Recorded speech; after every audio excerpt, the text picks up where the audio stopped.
शाम, अंबिया की मुकद्दस सरजमीन। लेकिन शायद ही कभी इस जमीन को सुकून नसीब हुआ हो। तारीख के सफहात को पलटें तो जंग, जंग और सिर्फ जंग का शोर सुनाई देता है।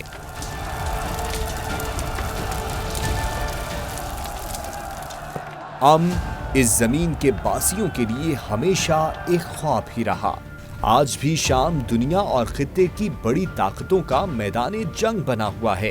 अमेरिका, इसराइल, तुर्की, रूस, ईरान और दीगर कुव्वतें अपने अपने मुफादात के लिए सरगर्म हैं। इस कज़िये में कौन हरीफ है, कौन हलीफ, कौन अमन चाहता है और कौन इंतशार। और सबसे अहम सवाल, शाम के अलमिये से सबसे ज्यादा फायदा किसने उठाया? इन सवालों का जवाब अलग कहानी है। लेकिन आज हम 1964 में फ्रांस से आजादी के बाद से अब तक शाम में रजीम चेंज की तारीख पर नजर डालेंगे। दोस्तों, शाम की सरजमीन ने अपनी हजारों साल पर मुहित तारीख में उरूजो जवाल को देखा है।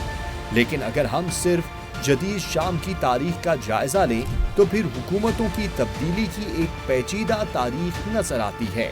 1946 में शाम ने फ्रांसीसी तसल्लुत से आज़ादी तो हासिल कर ली, लेकिन अमन के बजाय इसे बगावतों और इनकलाबात का सामना रहा।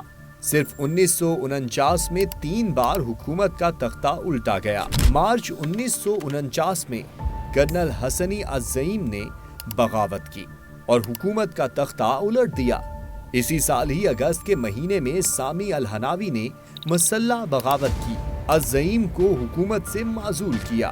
जबकि 4 महीने बाद ही दिसंबर 1949 में कर्नल अदीब अश-शिशकली ने एक और बगावत करके हुकूमत संभाल ली।